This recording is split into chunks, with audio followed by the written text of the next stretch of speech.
exploration of Labrador. See, there we go. It's as simple as that. And just walk right in. Here's my interest, here's my book, right? There you go. Thanks, Beth. Thank you. Let's get back to work.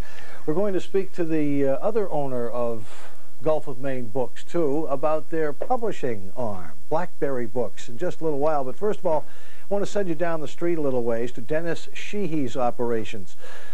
Producer Maureen Duggan found some very creative construction going on in Cumberland.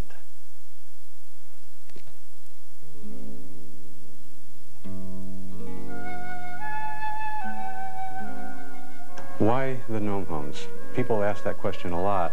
I started making these with my children actually back in 1985. This was the first one, and it doesn't look much like a gnome home, but in fact it was originally intended as a bird feeder. And as you can see, it's just popsicle sticks that were painted yellow. And that's as far as it went, but it gave me an idea about making little houses. I made a couple for my kids for Christmas, which started getting me into integrating the little houses with the landscape as we found it.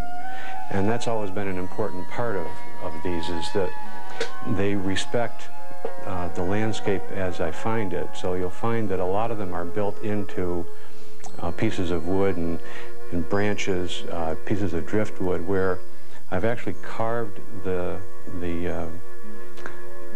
house to fit into the driftwood.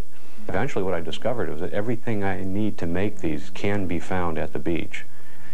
When I get a little bit too claustrophobic back at the studio, part of the fun is to come down here and look for fresh pieces like this and take in the beauty.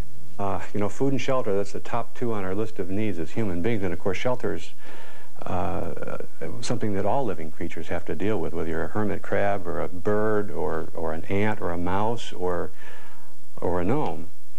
And so we kept making these little houses, and eventually one of my kids said, well, what kind of critters would live in these things? And that's when I harkened back to having seen the Gnome Home, or rather the Gnome book, back in 1976.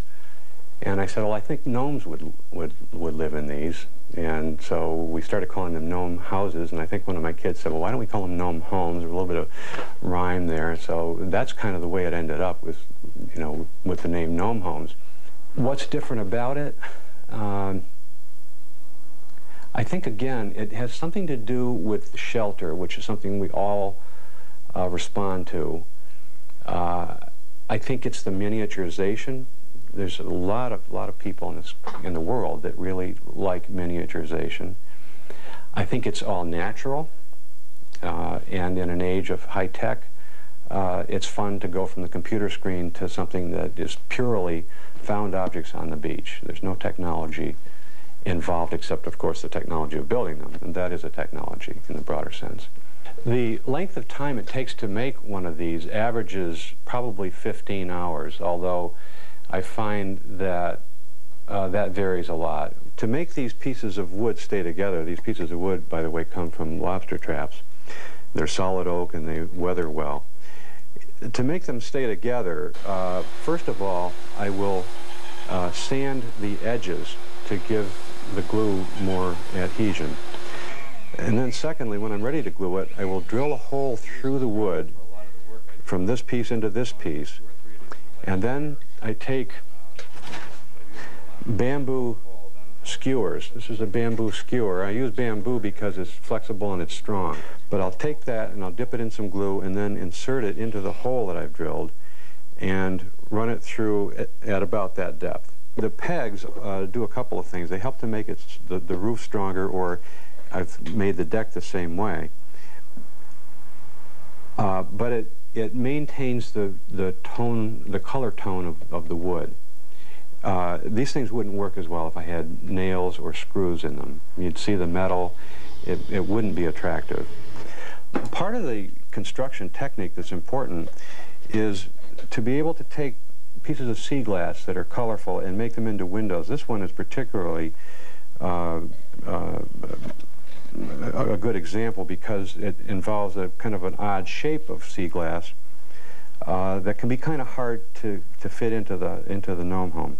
It's also a colorful piece of sea glass, so I like it for that reason as well. But what I have to do is take the sea glass and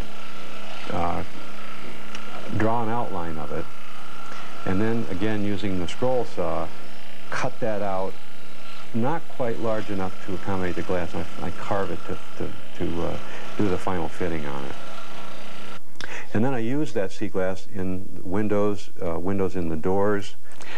I definitely think of these as art. I showed one to a friend of mine who is a well-regarded artist a couple of years ago, and he said, "This is really beautiful folk art." Now, that's the first time anyone had ever identified it. The way I go about marketing these now is a combination of word of mouth and art galleries and specialty gift stores. My mother made the decision to have gnome houses here. She met Dennis and saw his work and said, "I need to have them in the gallery." They're not off limits like some art you really can't touch. And they also welcome people to fantasize about, you know, what is a gnome, where is the gnome, how can this gnome get in and out, and all the different routes that they can use. People tell me that they're unique, that they're different, and I've had people who buy artwork all over the country who go to gift shows in Atlanta and Philadelphia and San Francisco, and they all say, "I've never seen anything quite like this." The first place I saw a gnome home was the Cheverus High School auction a couple of years ago, and I'd never seen anything like it, so I decided to bid on it. I bid, but I gave up on it. Somebody else got it, and ever since then I've been wanting one. So my wife, seeing as I was a little disappointed that I didn't get the one that I originally bid on, contacted him and asked him if he'd bring some up, and so he brought some up to her office. I think he brought 3 of them up to her office, and she picked this one as a birthday present. So that's how I got my own gnome home. We saw the gnome homes for the first time at the Yarmouth Clam Festival, and my daughter Christy's mother had seen them independently on another occasion, and both of us had the same idea that they very much reflected some of the artwork that Christy had done when she was very young. Then when Christy was ready to graduate from college, we were looking for a very unique idea for a graduation present for her, and suddenly this idea of a gnome home that reflected so closely some of the, we call them mushroom houses that she had drawn when she was young, came to mind, and that's when we contacted Dennis and the wheels started turning. Dennis got very excited about that because he apparently had a piece of wood that he had been saving for a couple of years that he'd picked up off the beach and was looking for just the perfect place to use that, and somehow that in his mind triggered a creative idea of fitting that right into the idea of the sketches that she had drawn when she was 11 years old. When we saw the final product, suddenly we realized that it had more than one story in it. There was a floor that picked up and hid an invisible little alleyway for the gnomes to sneak into the house other than through the front door. There was a little trap door right in the porch area which could be lifted up, and that provided a perfect entrance or escape for the gnomes. It was a wonderful piece of creative art, and it so closely reflected some of the concepts that the young 11-year-old Christy architect had used in her drawings that we just were very, very pleased about it, and so was she. They are, in a sense, doll houses. They're little houses. The roof comes off, the doors work. They are meant to be played with.